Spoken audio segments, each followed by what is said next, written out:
கிறிஸ்துவுக்குள் பிரியமுள்ள சகோதர சகோதரிகளே, நம்முடைய பிதாவாகிய தேவனாலும் கர்த்தராகிய இயேசு கிறிஸ்துவினாலும் கிருபையும் சமாதானமும் உண்டாவதாக என்கிற அன்பின் வாழ்த்துக்களோடு தேவனுடைய மிகுந்த கிருபையினாலே இந்த நல்ல நாளிலும் தேவனுடைய சமூகத்திலே நாம் ஒன்று சேர தேவனுடைய மகா பரிசுத்தமான சகல பிரஸ்தாபத்தை பார்க்கலும் அவர் மகிமைப்படுத்தி வைத்திருக்கிற மேன்மையாக அருமையுமான அவருடைய வார்த்தைகளை தியானிக்கும்படியாக தேவன் கொடுத்த இந்த நல்ல வாய்ப்புக்காக அவருக்கும் அவருடைய குமாரருக்கும் மகிமையை செலுத்தி கொண்டு அப்போ நம்ம கடந்த நாட்களில் இந்த ஓமைகள் வகுப்பு நம்ம பார்த்து வந்துட்டு இருக்கிறோம். அந்த வகையில் இன்னைக்கும் கூட நம்ம அந்த பாடங்களை தொடர்ச்சி நம்ம பார்க்கலாம். அப்போ அந்த வகையில் இன்னைக்கு நம்ம பார்க்க போகிற ஒரு ஓமையின் தலைப்பு பொல்லாத தோட்டக்காரர் அப்படிங்கிற ஒரு ஓமையை தான் நம்ம இன்னைக்கு பார்க்க போறோம். அப்போ இது நம்ம பார்க்கும்போது இந்த ஓமை 3 சுவிசேஷங்கள்ல காணப்படுது.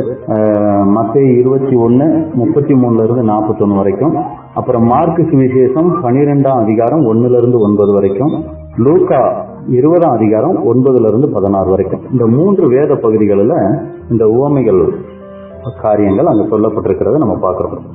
அப்ப இப்படி இந்த உவமைகள் 3 சுவிசேஷங்களை காணப்படுது. மொத்தம் 4 உவமைகள் பாத்தீங்கன்னா இந்த 3 சுவிசேஷங்களையும் காணப்படுறதை நம்ம பார்க்கலாம்.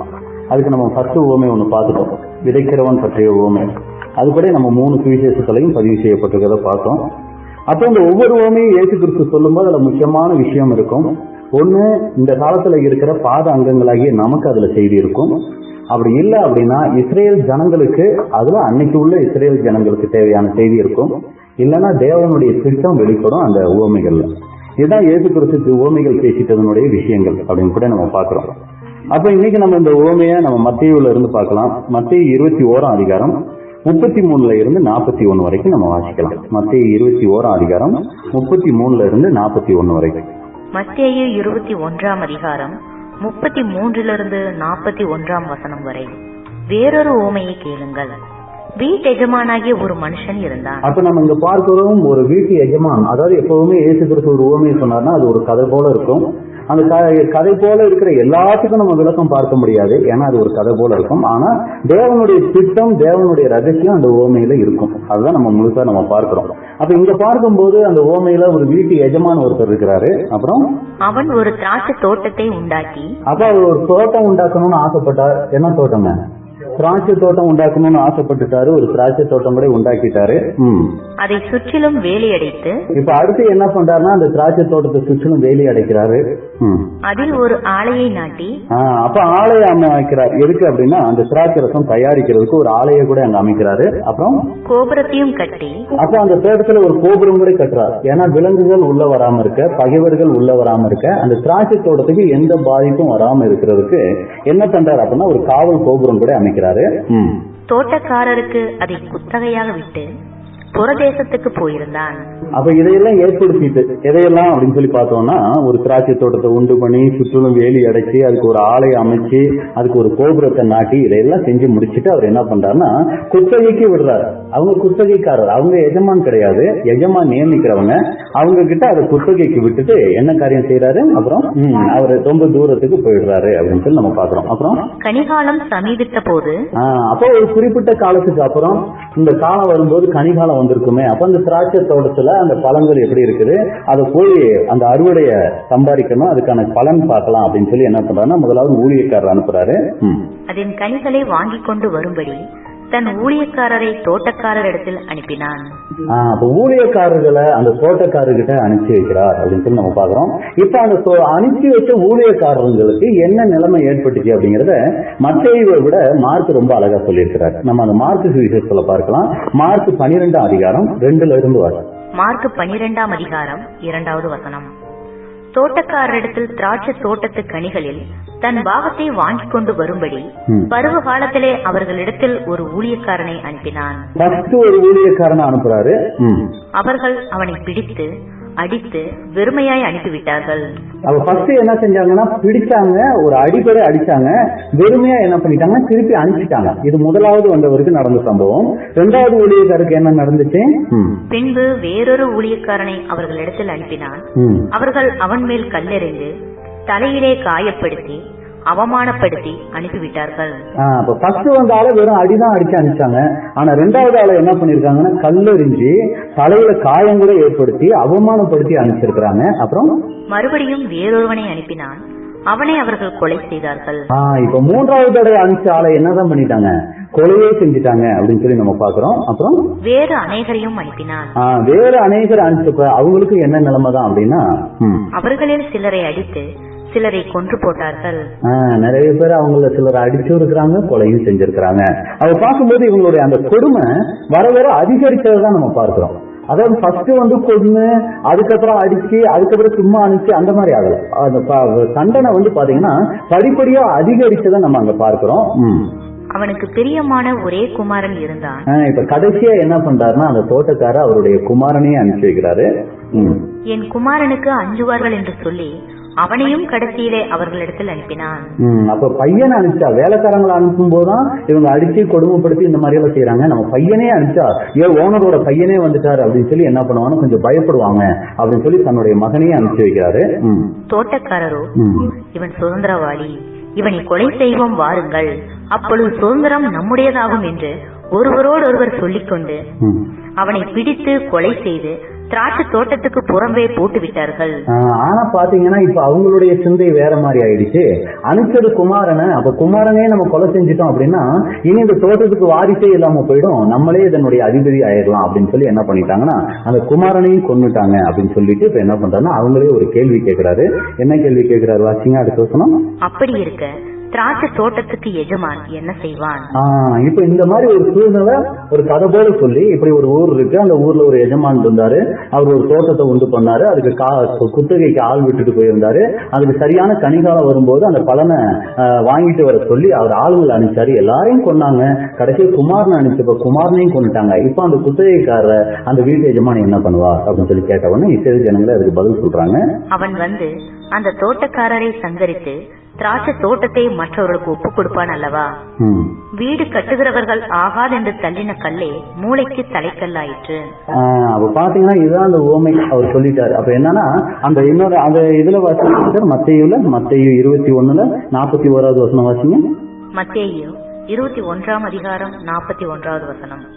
அதற்கு அவர்கள் அந்த கொடியரை கொடுமையாய் அழித்து ஏற்ற காலங்களில் தனக்கு கனிகளை கொடுக்கத்தக்க வேற தோட்டக்காரிடத்தில் திராட்சை தோட்டத்தை குத்தகையாக கொடுப்பான் என்றார்கள். அப்ப அவங்களே பதில் சொல்றாங்க. அப்ப என்ன பலன்? அப்ப இந்த மாதிரி ஆளுங்களுக்கு என்ன தண்டனை கொடுப்பார் வீட்டு எஜமான் அந்த தோட்டத்தின் எஜமான் என்ன செய்வார் அப்படின்னா அந்த குத்தகைக்காரங்களை எல்லாம் எது பண்ணிட்டாருன்னா அழிச்சிட்டு அப்படியே என்ன விடுவாசனம் அந்த குத்தகைக்காரங்களை அந்த கொடியரை கொடுமையாய் அழித்து கொடுமையாய் அழிச்சிட்டு இந்த உரிமையை அந்த குத்தகை உரிமையை வேற யாருக்கிட்டையாவது கொடுப்பாரு அப்படின்னு சொல்லி அவங்களே அங்க பதில் சொல்றத நம்ம பாக்குறோம். அப்ப ஏன் இந்த ஓமையை பேசிட்டார்? அப்ப இயேசு கிறிஸ்து ஒரு ஓமை பேசுறாருன்னா அந்த ஓமைக்கு பின்னாடி கண்டிப்பா ஏதோ ஒரு பின்னணி இருக்கும். அப்ப இந்த ஓமை பேசிட்டாரு. எதுக்கு இந்த ஓமையை அவர் அங்க பேசிட்டாரு? இந்த எஜமான் குமாரன் அப்படிங்கிற வார்த்தையெல்லாம் ஏன் இந்த ஓமையில அவர் பயன்படுத்திட்டார் அப்படின்னு சொல்லி நம்ம பார்க்கும்போது இந்த ஓமையை தன்னுடைய கடைசி நாட்கள்ல இயேசு கிறிஸ்து பேசியிருக்கிறாரு. அப்ப பஸ்காவுக்கு சில நாட்களுக்கு முன்னாடி தான் இந்த ஓமையை பேசியிருக்கிறாரு. சரிங்களா? அப்ப என்ன காரியம் அப்படின்னா இயேசு கிறிஸ்து அந்த 3.5 ஆண்டுகள் தேவனுடைய ஊழியத்தை செய்யும் போது நிறைய அற்புதங்கள் செஞ்சு அவருடைய வல்லமையுள்ள வார்த்தைகளை பார்த்து நிறைய பேர் என்ன ஆரம்பிச்சிட்டாங்கன்னா இயேசு கிறிஸ்துவை பின்பற்றுகிறதுக்கு ஆரம்பிச்சிட்டாங்க. ஏன் அப்படின்னா இயேசு கிறிஸ்துவுக்கு பின்னாடி போனது உண்மையாய் தங்களை வெறுத்து போனது சீசர்கள். ஆனா நிறைய கூட்டம் எதுக்கு போச்சுன்னா ஏதாவது சீக்காயிட்டா என்ன பண்ணிடுவாரு இவரு? ஜெபம் பண்ணா சுகமாக்கிடுவாரு. ஏதாவது சாப்பாடு பிரச்சனைனா என்ன பண்ணிடுவாரு? ஜெபம் பண்ணி 3 நேரம் திருப்தியா சாப்பாடு கூட கொடுத்துருவாரு. அப்ப இவரை பின்பற்றிட்டா நமக்கு எந்த பிரச்சனையுமே இல்ல. இந்த மாதிரி ஒரு அற்புத அடையாளங்களுக்காகவும் சுகத்துக்காகவும் ஒரு குரூப் நிறைய பின்பற்றி போயிடுச்சு. அப்ப இயேசு கிறிஸ்து எந்த வகையிலாவது இவருடைய ஊழியத்தை தடை செஞ்சிடணும், இவரை தண்டிச்சிடணும்னு சொல்லி நியாயப்பிரமாணம் மூலமா கூட கேள்விகள் கேட்டு மடக்கி பார்த்தாங்க, முடியல. அடுத்து ரோமர்களுடைய கட்டளையின்படி வரி காசு கொடுக்கலாமா வேண்டாமான்னு சொல்லி அப்படியும் தண்டிக்கிறதுக்கு ட்ரை பண்ணாங்க. அந்த வகையிலும் இயேசு கிறிஸ்து இதாகல. அப்ப இப்படி எல்லாம் ஆகும்போது அவங்களுக்கு இயேசு கிறிஸ்து என்ன பண்ணணும் அப்படிங்கிற ஒரு சூழ்நிலை மிகப்பெரிய ஒரு கேள்விக்குறி ஆயிடுச்சு. ஒரு வசனம் கூட நம்ம வாசிக்கலாம். யோவான் 11:48. யோவான் 11:48 வசனம். நாம் இவனை இப்படி விட்டுவிட்டால் எல்லாரும் இவனை விசுவாசிப்பார்கள். அப்ப அந்த ஒரு பயங்கர அவங்களுக்கு வந்துருச்சு. அப்ப இவங்க என்ன பண்றாங்கன்னா நம்ம நியாய பிரமாணங்களை ஒரு பல்கலைக்கழகம் போல இருந்து நம்ம கற்றுக்கொண்டு நம்ம இன்னைக்கு ரவி அப்படிங்கிற பட்டமெல்லாம் வாங்கி நம்ம அந்த நியாய சமத்துல உட்கார்ந்து இந்த காரியங்களா செஞ்சுட்டு இருக்கிறோம். ஆனா எந்த ஒரு இதுவுமே செய்யாம இவர் சத்தியம் பேச ஆரம்பிச்சுட்டாரு. இவர் ஒரு சில காரியங்கள் செய்ய ஆரம்பிச்சுட்டாரு. இவருக்கு யார் இந்த அதிகாரம் கொடுத்துட்டா? இதுதான் அவங்க மனசுல வந்த கேள்விய ஒரு சில நேரங்கள்ல நேரடியா கூட இயேசு கிறிஸ்து கிட்ட கேட்டாங்க. நம்ம வசனம் வாசிக்கலாம். மத்தேயு 21:23. மத்தேயு 21:23 வசனம். அவர் தேவாலயத்தில் வந்து உபதேசம் பண்ணுகையில் பாருங்க, அவர் தேவாலயத்தில் வந்து உபதேசம் பண்ணுகையில் பிரதான ஆசாரியரும் ஜனத்தின் மூப்பரும் அவரிடத்தில் வந்து இயேசு கிறிஸ்துவிட்ட வந்து, நீர் எந்த அதிகாரத்தினால் இவைகளை செய்கிறீர்? நீங்க எந்த அதிகாரத்தினால இவைகளை செய்றீங்க? இந்த அதிகாரத்தை உமக்கு கொடுத்தவர் யார் என்று கேட்டார்கள். இந்த அதிகாரத்தை உங்களுக்கு கொடுத்தவர் யார்? இந்த கேள்விக்கு பதில தான் பின்வரும் வசனங்களை என்ன பண்றாருன்னா இந்த உவமையா இயேசு கிறிஸ்து இங்க சொல்லுகிறார் அப்படின்னு சொல்லி நம்ம பாக்குறோம். சரிங்களா? அப்ப இங்க அவங்க கேட்ட கேள்வி, இந்த அதிகாரத்தை உமக்கு கொடுத்தவர் யார்? அப்ப இதுக்கான பதில தான் இயேசு கிறிஸ்து இந்த உவமையின் மூலமா அவங்களுக்கு என்ன பண்ண ஆரம்பிச்சாருன்னா விளக்குறதுக்கு முயற்சி எடுத்தார். அப்ப அவங்க கேட்ட கேள்வியின் அர்த்தம், நாங்க தான் இந்த ஊழியம் செய்ய அதிகாரம் வாங்கியிருக்கிறோம், உங்களுக்கு யார் இந்த அதிகாரம் கொடுத்தா? அப்படிங்கும் போதுதான் இந்த உவமையில இயேசு கிறிஸ்து என்ன சொல்ல வந்துட்டாரு, நான் யாரு, நீங்க யாரு, தேவன் எதுக்கு உங்களுக்கு இந்த அதிகாரத்தை கொடுத்திருந்தாரு, நீங்க இந்த அதிகாரத்தை எப்படி யூஸ் பண்ணிக்கிட்டு இருக்கிறீங்க அப்படிங்கறத அவங்க புரிந்து கொள்ளும் வகையில ஒரு கதை போல என்ன பண்றாருன்னா தான் யார் அப்படிங்கறதையும், அவங்க யாரு, அவங்களுக்கு என்ன ஊழியம் தேவன் கொடுத்திருந்தாரு, அந்த ஊழியத்தை அவங்க எப்படி இப்ப செஞ்சுக்கிட்டு இருக்கிறாங்க அப்படிங்கிற ஒரு விளக்கத்தை தான் இந்த உவமையில கொடுத்துட்டா அப்படின்னு சொல்லி நம்ம பார்க்கலாம். அப்ப அந்த உவமையினுடைய விளக்கம் என்ன அப்படிங்கும் போது, வீட்டு எஜமான், அந்த வீட்டு எஜமான் யாருக்கு அடையாளமா இருக்கிறார்னா பிதாவாகிய தேவனுக்கு அடையாளமா இருக்கிறார். அப்ப அவர் என்ன பண்ணிட்டாரு, ஒரு திராட்சை தோட்டம் உண்டு பண்ணிட்டார். அது யார் அந்த திராட்சை தோட்டம்? ஏசாயா 5:7 வசனம். ஏசாயா 5:7 சேனைகளின் கர்த்தருடைய திராட்சை தோட்டம் இஸ்ரேலின் வம்சமே. அப்ப அந்த திராட்சை தோட்டம் யாரை குறிக்குதுன்னா இஸ்ரேல் வம்சத்தை. அப்ப ஆபிரகாமின் மூலமா தேவன் யாரைதான் தெரிஞ்சு கொண்டார் அப்படின்னு சொல்லி நம்ம பார்க்கும்போது இந்த இஸ்ரேல் ஜனங்களை தான் அவர் தெரிந்து கொண்டார். இன்னொரு வசனம் கூட நம்ம வாசிக்கலாம். சங்கீதம் 80:8. சங்கீதம் 80:8. நீர் எகிப்திலிருந்து ஒரு திராட்சை கொடியை கொண்டு வந்து ஜாதிகளை துரத்திவிட்டு அதை நாட்டினீர்.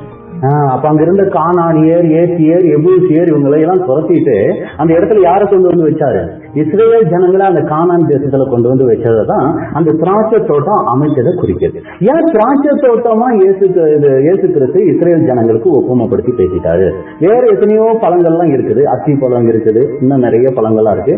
ஏன் திராட்சை பழத்தை திராட்சை தோட்டத்தை ஒப்பிட்டு சொல்லிட்டாரு அப்படின்னா, பொதுவா திராட்சை பழம் எதுக்கு அடையாளமா இருக்குன்னா ஆசீர்வாதத்துக்கு அடையாளமா இருக்கு. அப்ப இந்த இஸ்ரேல் ஜனங்கள் கூட ஒரு மிகப்பெரிய ஆசீர்வாதத்துக்கு உரியவங்க. அன்னைக்கு அவங்க ஆசீர்வதிக்கப்பட்ட ஜனங்களா தேவனால இருந்தாங்க. ஏன்னா நம்ம நிறைய நேரங்கள்ல பார்த்திருக்கிறோம், அந்த இஸ்ரேல் ஜனங்களுக்காக தேவன் ஒரு தூதனை அனுப்பிச்சு அவங்க பகைவர்கள் 1,00,000 பேரை என்ன பண்ணுவாருங்க, ஒரே நைட்டு கூட காலி பண்ணுவார். அந்த அளவுக்கு ஒரு ஆசீர்வதிக்கப்பட்ட ஜனங்கள் இந்த இஸ்ரேல் ஜனங்கள். அது மாத்திரம் இல்ல, வரப்போகிற கண்ணுக்கு தெரிகிற பாகத்துல யாரை கொண்டுதான் இந்த உலகம் ஆசீர்வதிக்கப்பட போகுது? இந்த இஸ்ரேல் ஜனங்களை கொண்டுதான் ஆசீர்வதிக்கப்பட போகுது. அப்ப எல்லா வகையிலும் ஆசீர்வாதத்துக்கு ஒரு முன்மாதிரியா யார் இருக்கானா இந்த இஸ்ரேல் ஜனங்கள் இருக்காங்க. அதனாலதான் திராட்சை தோட்டம் அது எதை குறிக்குதுன்னா அவங்க பெற்றிருக்கிற அந்த ஆசீர்வாதத்துக்கு அடையாளமாக இருக்கு. இப்ப இந்த இஸ்ரேல் ஜனங்களை தேவன் அழைச்சி அவங்களுக்கு என்ன பண்ணினாரு, இப்ப மறுபடியும் வேலி அடைச்சார் இல்லைங்களா? அப்ப அந்த வேலி அடைச்சது அது எதை குறிக்குதுன்னா அவங்களை இவர் பாதுகாத்த விதத்தை அதை அடையாளப்படுத்துகிறதா இருக்கு. அது எப்படி பாதுகாப்பு அப்படின்னா என்ன அது அப்படின்னு சொல்லி பாத்தீங்கன்னா அதான் நியாயப்பிரமாணம். அந்த நியாயப்பிரமாணம் தான் அவங்கள மற்ற ஜனங்கள்ல இருந்து வேறு பிரிச்சு கூட காமிச்சிட்டு அடுத்து பாதுகாக்கக்கூடியதாகவும் வந்துச்சு. நம்ம அடிக்கடி சொல்ற வார்த்தை தான், 10 ஏக்கர் தோட்டம் இருக்கு அப்படின்னா அதுல 1 ஏக்கர் தோட்டம் வேலி அடைச்சிருக்கு அப்படின்னா அது எப்படிங்க தனியா வித்தியாசப்படுத்தி காமிக்கும். அடுத்து அந்த தோட்டம் ஒரு பாதுகாப்பை கூட வேலியா இருக்கிறது குறிக்குது. அப்ப வேலி பாதுகாப்புக்கு அடையாளமா இருக்குது. அதே நேரத்துல தனியா வேறு பிரித்த ஒரு ஜனங்களா கூட அந்த ஜனங்கள் இருக்கிறாங்க. அது கூட இவர் சொல்றாரு, கீழையாம் சொல்லும் போது நம்ம பார்க்கிறோம் என்னாகமம், இந்த ஜனங்கள் ஜாதிகளோட கலவாமல் தனியே வாசமா இருப்பார்கள் அப்படின்னு ஒரு வசனம் இருக்கும் பாருங்க. என்னாகமம் 23:9 வசனம். என்னாகமம் 23:9 கண்மலை உச்சியிலிருந்து நான் அவனை கண்டு குன்றுகளிலிருந்து அவனை பார்க்கிறேன். அந்த இஸ்ரேல் ஜனங்களை பத்தி பீலையாம் சொல்லும் போது கண்மலை உச்சியிலிருந்து அவங்களை நான் கண்டு குன்றுகளிலிருந்து அவனை பார்க்கிறேன். அந்த ஜனங்கள் ஜாதிகளோட கலவாமல் தனியே வாசமாயிருப்பார்கள். இதுதான் அந்த வேலி அடைக்கிறது. ஒரு வித்தியாசம், மற்ற ஜனங்களுக்கும் இஸ்ரேல் ஜனங்களுக்கும் தேவன் கொடுத்திருந்தார் ஒரு வித்தியாசமான ஒரு வாழ்க்கை. அப்ப இந்த இஸ்ரேல் ஜனங்கள் மற்ற ஜாதிகளை போல வாழ முடியாது. மற்ற ஜாதிகள் தேவனை வழிபடுறது போல இவங்க வழிபட முடியாது. மற்ற ஜனங்கள் கஷ்டப்படுற மாதிரியோ மற்ற காரியங்களை யோசிக்கிற மாதிரியோ இந்த ஜனங்கள் யோசிக்க கூடாது. ஏன்னா இவங்க தேவனுக்காக பிரித்தெடுக்கப்பட்ட ஜனங்கள், இவங்க ஜாதிகள். அதான் நமக்கு வசனம் சங்கீதத்தில் அழகா சொல்லியிருக்கு, உன் பக்கத்தில் 1000 பேரும் உன் வலது பக்கத்தில் 10,000 பேர் விழுந்தாலும் அது உன்னை அணுகாது. அப்போ ஒரு விசேஷித்த ஆசீர்வதிக்கப்பட்ட ஜனங்கள் இந்த இஸ்ரேல் ஜனங்கள். அதுதான் அந்த இஸ்ரேல் ஜனங்களுக்கு கொடுக்கப்பட்டிருந்த நியாயப்பிரமாணம் கூட நம்ம சொல்லலாம். அப்ப என்ன அந்த நியாயப்பிரமாணத்தினுடைய சிறப்பு? ஒருத்தர் அந்த நியாயப்பிரமாணத்தை முழுசா கை கொண்டுட்டாங்கன்னா அவங்களுக்கு என்ன கிடையாதுங்க? மரணமே கிடையாது. லேவியராகமம் 18ஆம் அதிகாரம் 5வது வசனம். லேவியராகமம் 18ஆம் அதிகாரம் 5வது வசனம். ஆகையால் என் கட்டளைகளையும் என் நியாயங்களையும் கைக்கொள்ள கடவீர்கள், அவைகளின்படி செய்கிறவன் எவனும் அவைகளால் பிழைப்பான். அப்ப அவைகளின்படி செய்கிறவன் எவனும் அவைகளால் என்ன ஆகுவாரு? பிழைப்பான் அப்படின்னு சொல்லி பாக்குறோம். அப்ப இதுதான் அவங்களுக்கு கொடுக்கப்பட்டிருந்த அந்த ஒரு பாதுகாப்பு, அந்த ஒரு ஆசீர்வாதம். அது கூட நம்ம பாக்குறோம். அது வேலி அரைச்சதை அடையாளப்படுத்துது. அடுத்த ஆலை. அப்போ ஒரு ஆலை அவர் உண்டு பண்ணியிருந்தார். அது எதுக்கு அப்படின்னா அந்த திராட்சை பழங்களை எல்லாம் கொண்டு வந்து அந்த ஆலைக்குள்ள போட்டு என்ன பண்ணுவாங்க? ரசம் எடுப்பாங்க. அந்த ரசம் அது எதுக்கு குறிக்குதுன்னா அவங்களுக்கு கொடுக்கப்பட்டிருந்த ஆசீர்வாதத்துக்கு அடையாளமா இருக்கு. ஏன்னா இந்த நியாயப்பிரமாணத்தை இவங்க பெற்றதுனால இவங்களுக்கு அநேக நோய்கள் வர்றதுக்கு என்ன இல்லைங்க? வாய்ப்புகள் கிடையாது. ஏன் அப்படின்னா சுத்தம் சுகாதாரமா வாழ்ற ஜனங்கள் யாராவது இருந்திருப்பாங்க அந்த காலகட்டத்துல? இஸ்ரேல் ஜனங்கள் தான் இருந்திருப்பாங்க. நம்ம அதெல்லாம் ஏற்கனவே பார்த்துருக்கோம். டாய்லெட் கூட என்ன பண்ணணும்? ரொம்ப தூரத்துக்கு போகணும், ஒரு கோல் எடுத்துட்டு போகணும் இல்லைங்களா? அது கூட நம்ம வசனம் என்ன வாசிக்கலாம். உபாகமம் 23ஆம் அதிகாரம் 12ல இருந்து. உபாகமம் 23ஆம் அதிகாரம் 12வது வசனம். நீ வெளிக்கு போயிருக்கத்தக்க இடம் பாளையத்துக்கு புறம்பே இருக்க வேண்டும். பாத்தீங்களா? பாளையத்துக்கு புறம்பே இருக்க கடவுது. உன் ஆயுதங்களோட ஒரு சிறு கோலும் உன்னிடத்தில் இருக்க கடவுது. அப்ப ஏதாவது மிருகங்கள் வந்துடும் அப்படிங்கிறது ஆயுதம் எப்பவுமே கையில வச்சிருப்பாங்க. ஆனா ஆயுதம் மட்டும் 10,000 ரூபாய் கையில என்ன பண்ணு? ஒரு குச்சி கூட கொண்டு போ அப்படின்னு சொல்லி என்ன பண்ணிருக்கிறேன். அப்ப ஒரு சுகாதாரம் இதெல்லாம் அந்த இஸ்ரேல் ஜனங்களுக்கு இருந்துட்டு ஒரு ஆசிரியம். இதெல்லாம் புற ஜாதி ஜனங்களுக்கு இல்ல. அப்ப அவங்க திடீர்னு எய்ட்ஸ் நோய் வந்திருக்கும். ஆனா எய்ட்ஸ்னா அவங்களுக்கு தெரியாது. ஏதோ இவனுக்கு பேய் அடிச்சிருச்சு ஒரு மாதிரி இருக்கான். அவன் அப்படியே என்ன இருப்பான்? செத்துருப்பான். ஏன்னா அவங்களுக்குள்ள விபச்சாரம் செய்யாதிருப்பாயாக, களவு செய்யாதிருப்பா, இந்த மாதிரி கட்டளை எல்லாம் தெரியாது. அதனால அவங்க ஏன் ஒரு மிருகங்கள் போல ஒரு வாழ்க்கை வாழ்ந்திருப்பாங்க. கொஞ்சம் பேர் தான் இஸ்ரேல் ஜனங்களை பார்த்து அப்புறம் பழகினதுதான் இந்த பலி செலுத்துறது. இதெல்லாம் அவங்கள பார்த்து அவங்க பலி செலுத்தினானா ரொம்ப ஆசீர்வாதமா இருக்கானா, நம்மளும் ஒரு மாடை கொண்டு போய் நம்ம தெய்வத்துக்கு என்ன பண்ணுவோம்? பலி செலுத்துவோம். அவன் பாரு ஆசீர்வாதமா இருக்கான். இப்படி பார்த்து பழகிதான் எல்லா காரியத்தையும் கத்துக்கிட்டாங்க. ஆனா ஆரம்பத்தில் நம்ம பார்க்கும்போது இஸ்ரேல் ஜனங்கள் தான் ரொம்ப ஆசீர்வதிக்கப்பட்ட ஜனங்களா இருந்தாங்க. அப்ப இது அவங்களுக்கு ஒரு பாதுகாப்பா கூட இருந்துச்சு. அதுதான் அந்த ஆசீர்வாதம் தான் ஆலை அப்படின்னு கூட நம்ம பாக்குறோம். அடுத்து கோபுரம். அடுத்து என்ன ஆகுதுன்னா இந்த இஸ்ரேல் ஜனங்கள் அப்ப அந்த கோபுரம் எதுக்கு தோட்டத்துல கட்டிட்டார் அப்படின்னா விரோதிகள் உள்ள இருந்து வெளியே இருந்து வருவாங்க. உள்ள கூட விரோதிகள் உருவாகிறதுக்கு வாய்ப்பு இருக்கும். அப்ப அந்த கோபுரத்துல இருக்கிறவங்க அதையெல்லாம் பார்த்து சரி பண்றதுக்கு. அப்ப இந்த கோபுரம் எது குறிக்குதுன்னா இஸ்ரேல் ஜனங்கள் தவறுகளுக்குள் போகும்போது புறஜாதிகளினுடைய காரியங்களை பார்த்து இவங்க கற்றுக்கொள்ளும் போது இவங்களுக்குள்ளேயே உலக பிரகாரமான காரியங்கள் உள்ள வரும்போது தேவன் தீர்க்கதரிசிகளை அனுப்புவார். பாருங்க, நீங்க இப்படி நடந்தீங்கன்னா இப்படி ஆயிடுவீங்க, நீங்க இப்படி நடக்காதீங்க, தேவனை மாத்திரம் பிரியப்படுத்தி வாழுங்க, இப்படி அனுப்புறதுக்கு அடையாளம் தான் அந்த கோபுரம் அப்படின்னு கூட நம்ம பாக்குறோம். அப்ப தேவனுடைய தீர்க்கதரிசிகள் அதை குறிக்குது. அவங்க வரப்போகிற ஆபத்தை அறிவிச்சாங்க, எச்சரிச்சாங்க, ஜனங்களை நல்வழி கூட படுத்தினாங்கன்னு நம்ம பார்க்கிறோம். எசேக்கியேல் 3ஆம் அதிகாரம் 17வது வசனம். எசேக்கியேல் 3ஆம் அதிகாரம் 17வது வசனம். மனுபுத்திரனே, உன்னை இஸ்ரேல் வம்சத்தாருக்கு காவலாளனாக வைத்தேன். பாத்தீங்களா? காவலனாக வைத்தேன். நீ என் வாயினாலே வார்த்தையை கேட்டு, நீ என்கிட்ட வார்த்தைகளை கேட்டு என் நாமத்தினாலே அவர்களை எச்சரிப்பாயாக. அப்ப பாத்தீங்கன்னா ஏதாவது தவறுகள் வந்துச்சுன்னா எச்சரிக்க வேண்டியது தீர்க்கதரிசிகளுடைய ஒரு வேலையா இருந்துச்சு. அதுதான் அந்த கோபுரத்தை அடையாளப்படுத்துது. ஏசாயா 62ஆம் அதிகாரம் 6வது வசனம். ஏசாயா 62ஆம் அதிகாரம் 6வது வசனம். எருசலேமே, உன் மதில்களின் மேல் பகல் முழுவதும் ரா முழுவதும் ஒரு காலம் மௌனமாயிராத ஜாமக்காரரை கட்டளையிடுகிறேன். ஜாமக்காரர், அந்த ஜாமக்காரர் நமக்கு தெரியும், காவற்காரர். அப்ப இதுதான் அதை அடையாளப்படுத்துது. கர்த்தரை பிரஸ்தாபம் பண்ணுகிறவர்களை நீங்கள் அமெரிக்கையா இருக்கலாகாது. அடுத்து எரேமியா 6ஆம் அதிகாரம் 17வது வசனம். எரேமியா 6ஆம் அதிகாரம் 17வது வசனம். நான் உங்கள் மேல் காவலாளரையும் வைத்து எக்கால சத்தத்துக்கு செவி கொடுங்கள் என்றும் சொன்னேன், அவர்களோ நாங்கள் கேட்க மாட்டோம் என்கிறார்கள்.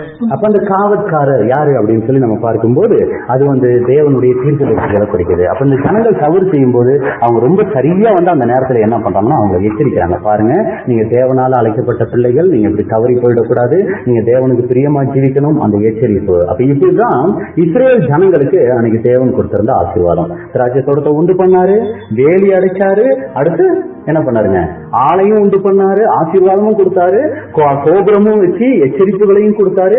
இவ்வளவும் செஞ்சு அவர் என்ன பண்ணாருன்னா தோட்டக்காரர் கையில கொடுத்துட்டு போனாரு, குத்தகைக்கு கொடுத்துட்டு போனார் அப்படின்னு சொல்லி பாக்குறோம். அப்ப அந்த தோட்டக்காரர் யார் அப்படின்னா, இவங்க அந்த திராட்சை தோட்டத்தை கண்காணிக்க வேண்டியவங்க. ஏற்ற வேலையில அந்த திராட்சை தோட்டத்துக்கு தண்ணி ஊற்றி கிளை நறுக்கி சுத்தம் செஞ்சு கனி கொடுக்கும் வரைக்கும் சகல கருத்தனையோடு பாதுகாக்க வேண்டிய பொறுப்பு அந்த தோட்டக்காரருக்கு இருந்துச்சு. அன்னைக்கு தோட்டக்காரர் இயேசு கிறிஸ்துனுடைய காலத்துல யாரு இருந்தா அப்படின்னு நம்ம பார்க்கும்போது, அன்னைக்கு இருந்த வேத பாரகர், பரிசேயர், பிரதான ஆசாரியன், மூப்பன், ஜனத்தின் மூப்பர், இவங்க எல்லாம் யார் அப்படின்னு சொல்லி பாத்தீங்கன்னா அன்னைக்கு இருந்த குத்தகைக்காரங்க. அவங்க கையில தான் இஸ்ரேல் ஜனங்களை பொறுப்பா விட்டு ஒப்புடைச்சிருந்தார். அப்ப இவங்க என்ன பண்ணணும், நியாயப்பிரமாணங்களை கவனமா வாசிக்கணும். அந்த நியாயப்பிரமாணங்களை வாசிச்சு ஃபர்ஸ்ட் இவங்க கை கொள்ளணும். கை கொண்டு இவங்க என்ன பண்ணணும்னா அந்த காரியங்களை ஜனங்களுக்கு போதிக்கக்கூடியவங்களா இருக்கணும். சரிங்களா? இது அவங்க மேல தேவன் கொடுத்திருந்த ஒரு காரியம். மத்தேயு 23:1-2. மத்தேயு 23:1 2. பின்பு இயேசு ஜனங்களையும் தம்முடைய சீசர்களையும் நோக்கி, வேதபாரகரும் பரிசேயரும் மோசேயினுடைய ஆசனத்தில் உட்கார்ந்திருக்கிறார்கள். பாத்தீங்களா? அந்த மோசேயினுடைய அதிகாரத்துல யார் அன்னைக்கு இருந்தானா வேத பாரகர், பரிசேயர். அப்ப மோசேயினுடைய அதிகாரம்னா மோசே என்ன செஞ்சிட்டார் அப்படின்னா தேவனுக்கு இருந்து வார்த்தைகள் வாங்குவாரு, அதை இஸ்ரேல் ஜனங்களுக்கு சொல்லுவாரு. அப்புறம் என்ன பண்ணுவாரு, ஒரு நாள் முழுக்க கொஞ்சம் கூட டயர்ட் ஆக மாட்டாரு.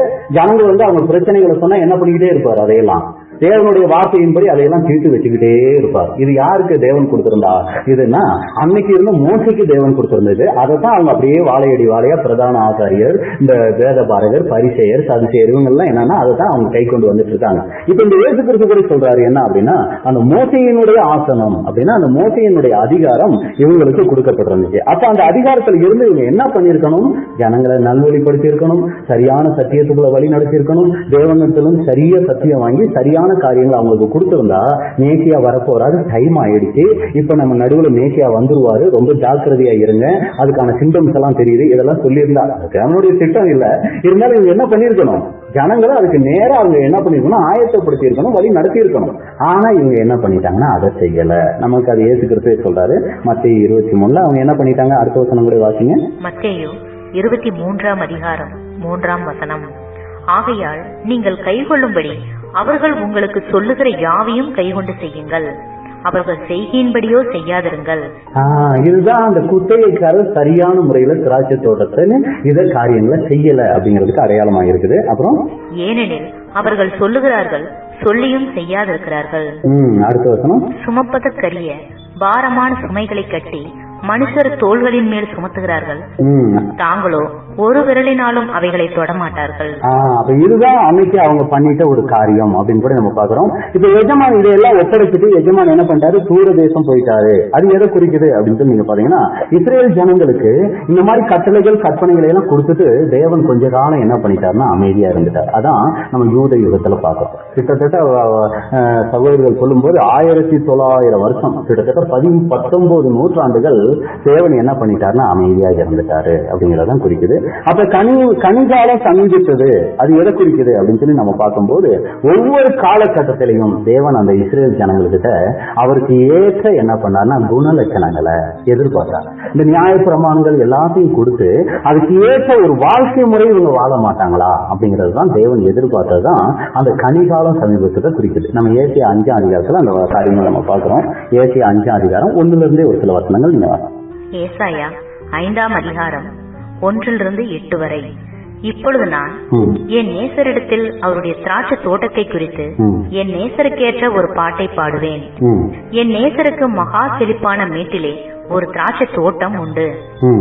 அவர் அதை வேலியடைத்து அதிலுள்ள கற்களை பொறுக்கி அதிலே நட்குள்ள திராட்சை செடிகளை நட்டு அதன் நடுவில் ஒரு கோபுரத்தை கட்டி அதில் ஆலையையும் உண்டு பண்ணி அது நல்ல திராட்சை பழங்களை தரும் என்று காத்திருந்தார். அதுவோ கசப்பான பழங்களை தந்தது. இதே விஷயங்கள் அங்க கூட ஏசுகிறது உவமைய ஏசியா தீர்க்கதரிசன புத்தகத்துல கூட அதே காரியங்கள் நம்ம பாக்குறோம். இப்படிப்பட்ட ஆசீர்வாதங்கள் எல்லாம் இஸ்ரேல் ஜனங்களுக்கு கொடுத்துட்டு கடைசியா 4வது வசனம் வாசிங்க. ஏசாயா 5ஆம் அதிகாரம் 4ஆம் வசனம். நான் என் திராட்சை தோட்டத்திற்காக செய்யாத எந்த வேலையை அதற்கு இனி செய்யலாம்? நான் எல்லாத்தையும் செஞ்சுட்டேன், அவங்களுக்கு கொடுக்க வேண்டிய எல்லாத்தையும் நான் கொடுத்துட்டேன், இனிதான் அவங்களுக்கு என்னத்தை செய்யறது அப்படின்னு சொல்லி ஒரு கேள்வி எழுப்பி, அது நல்ல திராட்சை பழங்களை தரும் என்று நான் காத்திருக்கேன். நல்ல ஒரு பழம் தரும் அப்படின்னு சொல்லி நான் எதிர்பார்த்துட்டு இருக்க, அது கசப்பான பழங்களை தந்ததென்ன? அது கசப்பான பழங்களை தந்ததென்ன? முடிவு என்ன ஆகி போச்சு? கசப்பாகி போயிடுச்சு. அப்ப என்ன அங்க நடந்துருச்சுன்னா, இஸ்ரேல் ஜனங்கள் சரியான ஒரு பலனை அங்க கொடுக்கல. அப்ப ஊழியக்காரர்களை அனுப்புறாரு அந்த இஸ்ரேல் ஜனங்கள் மத்தியில. ஏசையா போறாரு, ஏசையாவை என்ன பண்ணாங்க? கழுத்தை வெட்டி கொண்டாங்க இல்லைங்களா? எரேமியாவை என்ன பண்ணாங்க? குழிக்குள்ள போட்டு துன்பப்படுத்தி நிறைய காரியங்கள் செஞ்சாங்க. அதே மாதிரி ஒவ்வொரு தீர்க்கதரிசிகளையும் அவங்க என்ன பண்ணாங்கன்னா அதிகமா துன்பப்படுத்திட்டாங்க அப்படின்னு கூட நம்ம பாக்குறோம். அதை கூட இயேசு கிறிஸ்து சொல்றாரு இல்லைங்களா? மத்தேயு 23 சொல்றாரு, வாசிக்கலாம். மத்தேயு 23, எருசலேமே அந்த வசனம் வாசிங்க. மத்தேயு 23 37வது வசனம். மத்தேயு 23ஆம் அதிகாரம் 37வது வசனம். எருசலேமே எருசலேமே, தீர்க்கதரிசிகளை கொலை செய்து உன்னிடத்தில் அனுப்பப்பட்டவர்களை கல்லெறிகிறவரே. அப்ப அவங்க கிட்ட அனுப்பப்பட்டவங்களை அவங்க என்ன பண்ணிட்டாங்க? கொலை செஞ்சாங்க. அதான் சொன்ன ஓமையில கல்லெறிகிறாங்க, கொலை செய்யறாங்க. இந்த மாதிரி காரியங்களை எல்லாம் அவங்க செய்ய ஆரம்பிச்சாங்க. எபிரேயர் 11ஆம் அதிகாரம் 32வது வசனம். எபிரேயர் 11ஆம் அதிகாரம் 32வது வசனம். பின்னும் நான் என்ன சொல்லுவேன்? கிதியோன், பாரா, சிம்சோன், எப்தா, தாவீது, சாமுவேல் என்பவர்களையும் தீர்க்கதரிசிகளையும் குறித்து நான் விவரம் சொல்ல வேண்டுமானால் காலம் போதாது. 36 வருஷம். எபிரேயர் 11ஆம் அதிகாரம் 36வது வசனம். வேறு சிலர் நிந்தைகளையும் அடிகளையும் கட்டுகளையும் காவலையும் அனுபவித்தார்கள். என்ன ஆனாங்க? நிந்தைக்குள்ள போனாங்க தீர்க்கதரிசிகள், அடிகள் கூட வாங்கிட்டாங்க, கட்டுகள் கூட வாங்கிட்டாங்க, காவல் கூட அனுபவிச்சிருக்கிறாங்க, கல்லூரி உண்டாங்க, வாளால் அறுப்பு உண்டாங்க, பரிசை பார்க்கப்பட்டாங்க, பட்டயத்தினால் வெட்டப்பட்டு மரித்தார்கள். இப்படி எல்லாம் நிறைய காரியங்கள் அந்த தீர்க்கதரிசிகளுக்கு பலனா அந்த இஸ்ரேல் ஜனங்கள் செஞ்சுட்டாங்க அப்படின்னு சொல்லி நம்ம பாக்குறோம். அப்ப இங்க நம்ம பார்க்கும்போது கடைசியா யார் அனுப்பிச்சார் அப்படின்னு சொல்லி பார்க்கும்போது கர்த்தராகிய இயேசு கிறிஸ்துவே அந்த இஸ்ரேல் ஜனங்கள் மத்தியில வந்தார் அப்படின்னு சொல்லி நம்ம பாக்குறோம். அப்ப அப்ப இந்த தோட்டக்காரர் என்ன சொல்றாங்க? என் மகனை அனுப்பிச்சா அவங்க கொஞ்சம் பயப்படுவாங்க. ஆனா பிதாவுக்கு ஏற்கனவே தெரியும். இது நம்ம ஆரம்பத்தில் சொல்லிட்டோம், ஒரு உவமை இல்லைங்களா? ஒரு கதை போல இருக்கும். அதுல நம்ம ஒரு சில தேவனுடைய திட்டங்களை தெரிஞ்சுக்கிறதுக்காக சொல்லப்பட்டதான் அந்த உவமை. அப்ப இப்ப இயேசு கிறிஸ்து அவங்க மத்தியில வந்துட்டாரு. இப்ப இயேசு கிறிஸ்துவ கூட அவங்க என்ன பண்ணிட்டாங்க அப்படின்னு சொல்லி நம்ம பார்க்கும்போது அவங்க இயேசு கிறிஸ்துவ என்ன பண்ணிட்டாங்க? அவரை கொலை செஞ்சுட்டாங்க. அப்ப இங்க என்ன பாக்குறோம்னா, தோட்டக்காரரை வெறும் தோட்டக்காரரா தான் வச்சாங்க. ஆனா நாள் செல்ல அவங்க என்ன பண்ணிட்டாங்கன்னா தங்களே உரிமைக்காரரா என்ன ஆரம்பிச்சுட்டாங்க. அதனால பரிசேயர் என்ன பண்ணிட்டாங்கன்னா தங்களுக்கு கொடுக்கப்பட்ட அதிகாரத்தை ஆளுகை செய்ய பயன்படுத்திட்டாங்க. அதை இழக்கிறதுக்கு அவங்க தயாரா இல்ல. மேசியா வந்திருக்கிறாரு, அவர் தான் மேசியான்னு சொல்லி எல்லாருக்கும் அறிமுகப்படுத்துறதுக்கோ தங்களுடைய நிலைமையை தாழ்த்திக்கிறதுக்கோ அவங்க என்ன ஆகலன்னா மனம் வரல அவங்களுக்கு அப்படின்னு கூட நம்ம பாக்குறோம். மத்தேயு 26ஆம் அதிகாரம் 3 வசனங்கள். மத்தேயு 26ஆம் அதிகாரம் 3.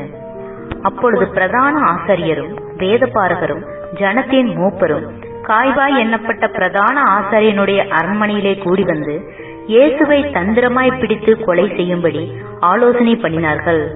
ஆகிலும் ஜனங்களுக்குள்ளே கலகம் உண்டாகாதபடிக்கு பண்டிகையிலே அப்படி செய்யல் ஆகாது என்றார்கள். போதுங்க. அப்ப பாத்தீங்கன்னா இப்படிதான் என்ன பண்ணிட்டாங்கன்னா இயேசு கிறிஸ்துவ கொலை செய்யணும் முடியும். அங்க தோட்டக்காரர்கள் குமாரன் வந்துட்டாரு, இதான் சான்ஸ் அவரை கொலை செய்யலாம்னு முடிவு பண்ணாங்க. இங்க தேவனுடைய குமாரன் உலகத்துக்கு வந்திருந்தப்ப அவர் கூட இந்த பிரதான ஆசாரியர்கள் என்னதான் பண்ணிட்டாங்கன்னா கொலை செய்யணும்னு சொல்லி முடிவு. இதை தீர்க்க தரிசனமா இயேசு கிறிஸ்து வாழும்போதே சொல்லிட்டு இருக்கிறாரு. நான் உங்க மத்தியில இருக்கிறேன், தேவனுடைய குமாரன் வந்திருக்கிறேன், நீங்க என்ன எப்படிதான் பண்ண போறீங்க? இப்படிதான் கொலை செய்ய போறீங்க. எப்படி கொலை செய்வீங்க? ஊருக்கு புறமே கொண்டு போய் கொலை செஞ்சாங்கன்னு நம்ம ஓமையில வாசிக்கிறோம். இயேசு கிறிஸ்துவ கூட இப்படிதான் கொலை செஞ்சுட்டாங்க, ஊருக்கு புறமே கொண்டு போய். யோவான் 19:20, மார்க் 15:20 கூட வாசிக்கலாம். யோவான் 19:20, மார்க் 15:20. யோவான் 19ஆம் அதிகாரம் 20ஆம் வசனம். இயேசு சிலுவையில் அறையப்பட்ட இடம் நகரத்துக்கு சமீபமாய் இருந்தபடியினால் யூதரில் அநேகர் அந்த மேல் விலாசத்தை வாசித்தார்கள். பாத்தீங்கன்னா நகரத்துக்கு சமீபம்னா நகரத்துக்கு என்ன பண்றது? வெளியில அவரை புறம்பே கொண்டு போய் கொலை செஞ்சாங்க. இப்ப இயேசு கிறிஸ்து ஒரு கேள்வி கேட்கிறாரு, அந்த கொடியரை என்ன செய்வார்? இவங்க கிடையாது, உங்களை என்ன செய்வார் அப்படிங்கறதுதான் கதை போல சொல்லிட்டு அந்த ஆலய தேவன் என்ன செய்வார். அப்ப இவங்களே சொல்றாங்க அழிப்பாரு அப்படின்னு. அதே வார்த்தையை தான் கிபி 70 என்னாச்சுன்னா அந்த இஸ்ரேல் ஜனங்கள் மேல நியாய தீர்ப்பா வந்துச்சு அப்படின்னு சொல்லி பாக்குறோம். அப்ப அவங்களே சொல்றாங்க வேற தோட்டக்காரர் வசம் இதை ஒப்படைப்பா அப்படின்னு அவங்களே சொல்றாங்க. அது கூட எதை அடையாளப்படுத்துதுன்னா இந்த பரிசேயர் சதுசேயர் இவங்க கிட்ட தேவன் கொடுத்திருந்த அந்த பொறுப்பு வேற தோட்டக்காரருக்கு போச்சு, வேற குத்தகாரங்கிட்ட போச்சு. யாருக்கு போச்சு? அப்போஸ்தலர்களுக்கு அந்த அதிகாரத்தை அங்க கொடுத்தா. அப்படின்னு சொல்லி நம்ம பார்த்தோம். ரைட்டு, இதுதான் நம்ம பார்த்த இந்த உவமை.